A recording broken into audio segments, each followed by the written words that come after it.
सो है गाइज, पुराने वीडियोज में हम लोगों ने बातें किया रेशनल नंबर के बारे में, इरेशनल नंबर के बारे में, इरेशनल नंबर्स के बारे में। हमने यह भी देखा कि रेशनल नंबर्स के डेसिमल एक्सपेंशंस या तो टर्मिनेटिंग होते हैं या फिर नॉन टर्मिनेटिंग रिकरिंग होते हैं। हमने ये भी देखा कि इरेशनल नंबर्स के जो डेसिमल एक्सपेंशन होते हैं वो नॉन टर्मिनेटिंग नॉन रिकरिंग होते हैं। हमने ये भी देखा कि किसी रेशनल नंबर्स को संख्या रेखा पे किस तरीके से रिप्रेजेंट करते हैं। हमने ये भी देखा कि इरेशनल नंबर्स को किस तरीके से संख्या रेखा पे निरूपित किया जाता है, प्लॉट किया जाता है। अगर आपने नहीं देखा उन सारे वीडियोज को तो पुराने के वीडियोज में आप जाके चेकआउट कर सकते हो। उस वीडियो का लिंक जो है इस वीडियो के डिस्क्रिप्शन में भी आपको मिल जाएगा। भाई आज के वीडियो में हम लोग कुछ नंबर्स को पी बाई क्यू के फॉर्म में लिखने वाले हैं। कुछ ऐसे नंबर्स जो थोड़े से टफ हैं बच्चों के लिए, आप लोगों के लिए सबके लिए नहीं। चलो स्टार्ट करते हैं। ओके देन, तो वी ऑलरेडी नो कि 0.3 बार का मतलब क्या है। जिन लोगों को नहीं पता मैं दोबारा से लिख देता हूँ एक बार।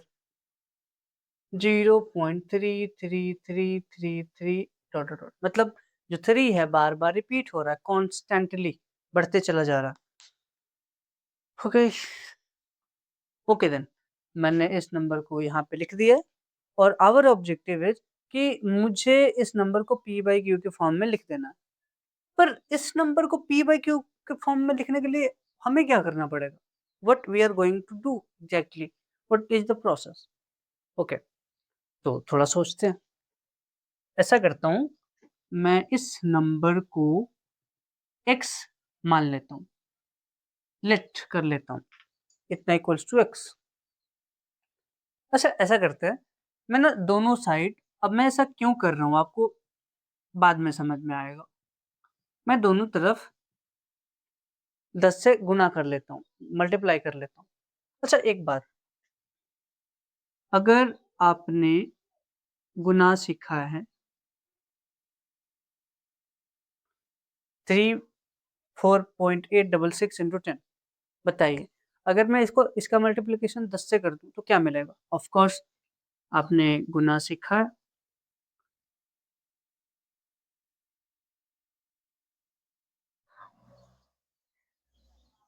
One two three point three numbers के बाद मेरे को दशमलव पॉइंट कर देना, 123।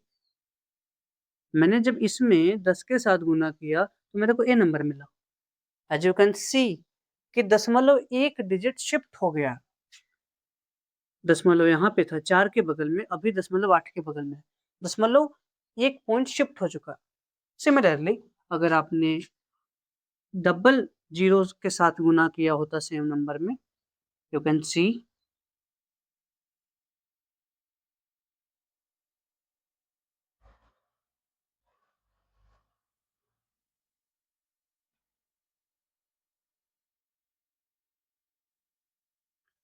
अभी भी मेरे को 3 डिजिट के साथ कितने 3 डिजिट के बाद 10 पॉइंट को दशमलव को बिठाना है, 123।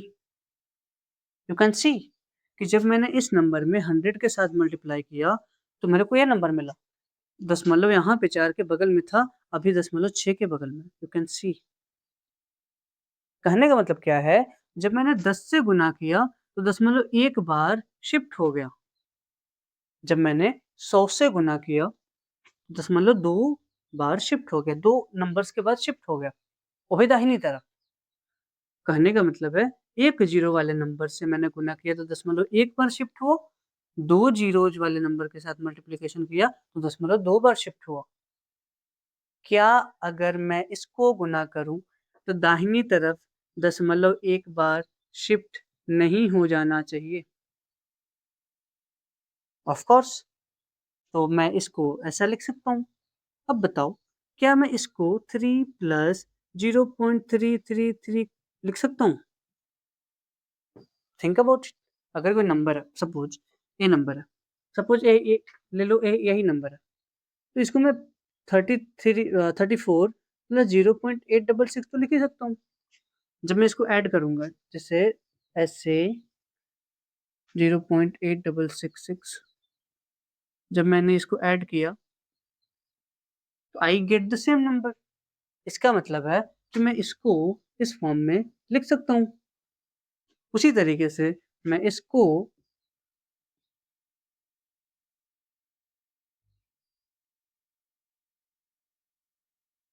इस फॉर्म में लिख सकता हूं। कहने का मतलब है कि मैंने जोड़ के ला दिया। देखो, इसको मैं इसका और इसका प्लस के फॉर्म में लिख सकता हूँ। 348 प्लस 66 सॉरी 0.660 ऐसे लिख सकता हूँ। मतलब इस नंबर को मैं ऐसे लिख सकता हूँ। यू कैन सी, मैं इसको सम के रूप में लिख सकता हूँ। यहाँ से मैं इसको ऐसे लिख सकता हूँ। क्या उसी तरीके से मैं इसे इस नंबर को इस तरीके से लिख सकता हूँ? Of course. 3 का 3 लिख दिया।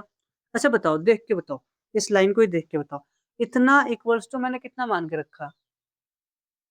इतना इक्वल्स टू मैंने कितना मान के रखा है? ध्यान से देखो फर्स्ट लाइन को, इसको मैंने x मान के रखा है, तो मैं इसको x के साथ में रिप्लेस कर देता हूँ।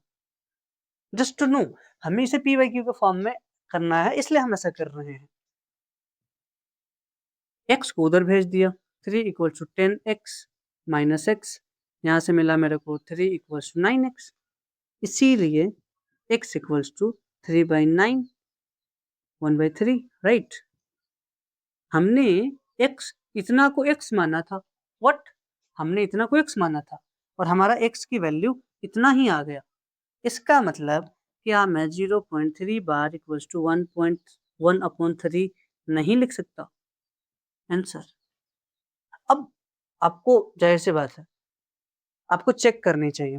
अगर मैं 3 से 1 में भाग डिवाइड करूँ, 3 0.391 आया, पॉइंट बैठा दिया दोबारा से, यू कैन सी कि यह कंटिन्यूअसली रिपीट हो रहा। This is repetitive. हमारा जो आंसर आया ऑफ कोर्स इस चीज को वेरीफाई करता है, सेटिस्फाई करता है, मैच करता है। तो हम कह सकते हैं कि जो हमारा एक प्रोसेस है बनाने का सवाल को, बिल्कुल सही तरीका है। और इसी तरीके से आप किसी भी नॉन टर्मिनेटिंग रिकरिंग नंबर को पी बाई क्यू के फॉर्म में लिख सकते हो। हमने रेशनल नंबर का डेफिनेशन क्या क्या हमने रेशनल नंबर का डेफिनेशन कैसे याद किया था? एक ऐसा नंबर जिसे p बाई क्यू के फॉर्म में लिखा जा सके, जहां p एंड q इंटीजर्स है and q is not equals to 0, right. सारे कंडीशंस को फुलफिल कर रहा है चीज। अब ये उन्हीं नंबर्स के साथ पॉसिबल हो पाएगा जो परिमेय संख्या।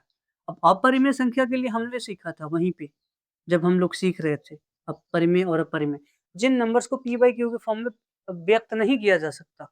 अब आप इस चीज को देखो ना ध्यान से। क्या मैं एक ऐसे नंबर को रिप्रेजेंट कर सकता हूँ जो ना ही टर्मिनेट होता ना ही रिपीट होता? जैसे एक ऐसा number 0.101001001 4 time 0 and so on. ये नंबर्स ना ही रिपीट हो रहा है ना ही टर्मिनेट हो रहा। टर्मिनेट तो हो ही नहीं रहा, रुक तो रहा ही नहीं, लेकिन इसके साथ साथ ये रिपीट भी तो नहीं हो रहा। This is non terminating non recurring. आप ही सोचो, क्या मैं ऐसे नंबर्स का कुछ भी लिट करके इस तरीके से p बाई क्यू के फॉर्मेट में रिप्रेजेंट कर सकता हूँ? This is not possible. इसीलिए हम लोगों ने डेफिनेशन में ही पढ़ के रखा है, एक ऐसा नंबर जिसे p बाई क्यू के फॉर्म में व्यक्त किया जा सके और p बाई क्यू फॉर्म के रूप में व्यक्त नहीं किया जा सकता, उसे परिमेय बोलेंगे, उसे अपरिमेय बोलेंगे। This is it. I hope you understood. लेकिन मैंने तो एक सवाल की, कुछ और सवालों की प्रैक्टिस करने जरूरी है आपको ज्यादा समझने के लिए। Okay, now I have a different question. 1 2 3 1 2 3 1 2 3 1 2 3 repeat हो रहा, तो ऑफ कोर्स हम सेम प्रोसेस अप्लाई करेंगे। 0.123 को लेट कर देंगे x, पर यहाँ पे कितने टर्म्स रिपीट हो रहे हैं? 3 टर्म्स। तो मेरे को पैटर्न ढूंढना है, तो मैं कितने से मल्टीप्लीकेशन करना अलाउ करूंगा? ऑफ कोर्स मुझे यहाँ पे 1000 से मल्टीप्लाई करना पड़ेगा। ओह सॉरी, इतना। अब हमेशा क्यों कर रहे हैं आपको समझ में आएगा बाद में। जब हम ऐसा थ्री थ्री जीरोस वाले नंबर से मल्टीप्लिकेशन करेंगे तो दशमलव 3 नंबर्स के बाद शिफ्ट हो जाएगा दाहिनी तरफ. It means our result will be 123.123 repeating. Are you getting? हाँ, ओके, ठीक. 1000 डक्स. कोई दिक्कत? ठीक है. इसको मैं इतना लिख सकता हूं,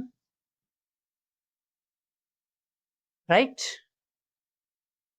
123 प्लस इसको मैंने x मान के रखा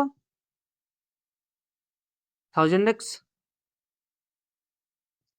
123 equals to 999x, right? Getting my point? Okay, very good. X equals to 123 upon 999. Answer. हमने इस नंबर को व्यक्त कर दिया. सो कुछ और सवालों के प्रैक्टिस कर लिए जाए. रिकरिंग. ओके, ऐसा करते हैं, इसको थोड़ा ज्यादा बड़ा बनाते हैं. अब ठीक है. ऐसा तो हो सकता है कि आपको यहाँ पे थोड़ी सी डिफिकल्टी आए सोचने में, लेकिन क्या मैं इस नंबर को इतना लिख सकता हूँ ऐसे? बहुत अच्छे. Now let this number equal to x. अब इसको एज इट इज सोल्व करो. करते हैं. इसमें फोर डिजिट्स रिपीट हो रहा है. I will have to multiply with the number which have 4 zeros. 4 zeros, या राइट. 1 2 3 4. ओके,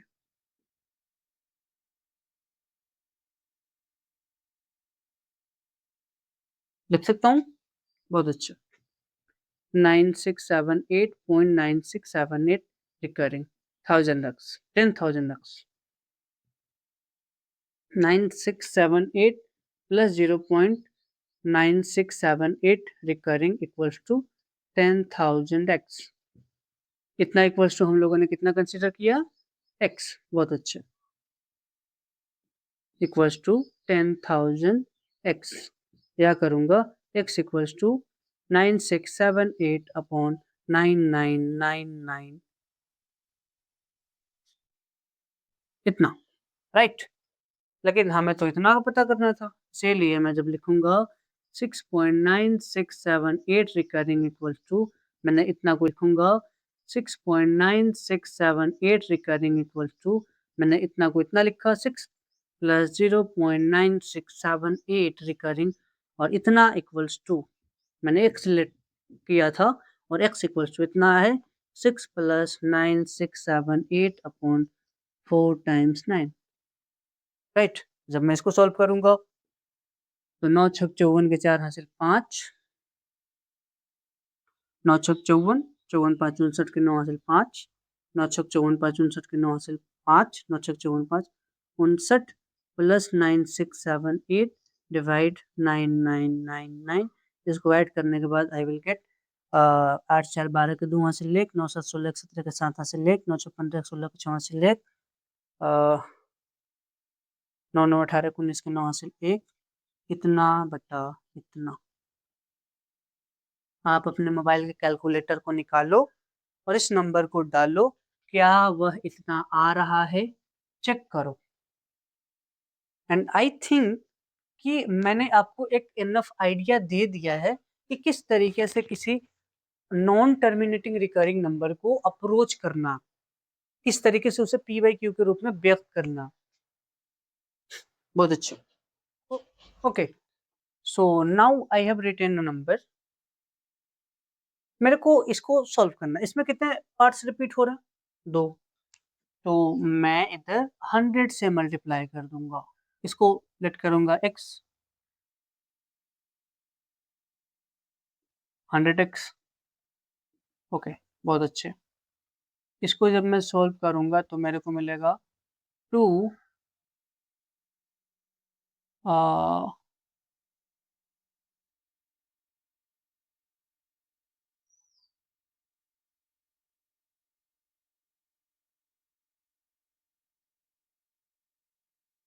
इतना, राइट? बहुत अच्छा. मतलब ऐसे, चलो मैं ऐसे कर देता हूँ. 3535 रिपीट हो रहा ऐसे। अब ठीक है? नहीं, चलो ठीक है, ठीक है, मैं ऐसा कर देता हूँ, 0.235 35 एंड सो ऑन, राइट? ठीक है, बहुत अच्छे। अब जब मैं इसको मल्टीप्लाई करूंगा 100 के साथ, 23.5353535 equals to 100x, right? Okay,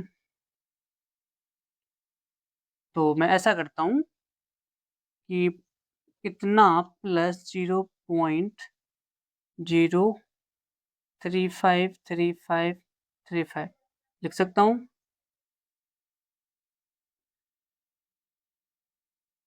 okay, 235 इधर से 55550 लिख सकता हूँ। Done, very good. अब इतना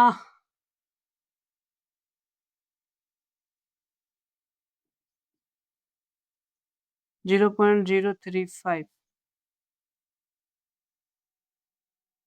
100x, बहुत अच्छे। आई होप कि आपको इतना समझ आया होगा।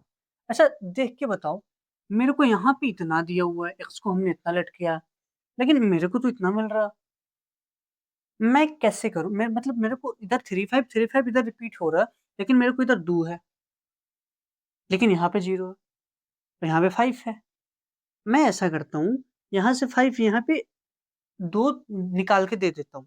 तो क्या मैं इसी चीज को 0 पॉइंट इस तरीके से लिख सकता हूँ? यहाँ से 5 को मैंने यहाँ पे 2 कर दिया, यहाँ पे 3 बच्चा, यहाँ पे 2 हो गया। दशमलव का पहला अंक, दशमलव का पहला अंक, कोई प्रॉब्लम नहीं। बहुत अच्छे। 23.3 प्लस इतना को हमने कितना माना, x, 100x। यहाँ से मेरे को मिलेगा this equals to 999x and x will be 23.3 will upon 999। यहाँ से जब मैं इसको इस तरीके से कट करूंगा तो ओ सॉरी 99x, तो मेरे को मिल जाएगा 99 इतना। इसीलिए x equals to 233.990 answer. You can verify this on your calculator. By the way, concept सिर्फ इतना है कि जितने नंबर्स रिपीट हो रहे हैं, मुझे उतने नंबर्स वाले उतने जीरो वाले नंबर से मल्टीप्लाई कर देना। मतलब अगर यहाँ पे 2 टर्म्स रिपीट हो रहे हैं तो मुझे 100 से मल्टीप्लाई करना है, यहाँ पे 3 टर्म्स रिपीट हो रहे हैं तो यहाँ पे 1000 से मल्टीप्लाई करना है, यहाँ पे 4 टर्म्स रिपीट हो रहे हैं तो यहाँ पे मुझे 10,000 से मल्टीप्लाई करना है। और उसके बाद जब हम बनाने के दौरान उस प्रोसेस में आएंगे तो चीज़ों को अपने हिसाब से एडजस्ट करने सीखेंगे। As you can see, I adjusted here something to get what we had. मेरे पास जो पहले से था उसको मुझे अचीव करने के लिए यहाँ पे कुछ तो एडजस्टमेंट करनी पड़ी, so that I can solve the question further to get my answer. By the way, moral of the story, हम लोगों को P by Q के फॉर्म में नंबर को रिप्रेजेंट करने के लिए जितना टर्म रिपीट हो रहा होगा उतना ही जीरो वाले नंबर के साथ उसका मल्टीप्लिकेशन कर देना होगा। बाद में we will able to adjust the things to get my answer, right?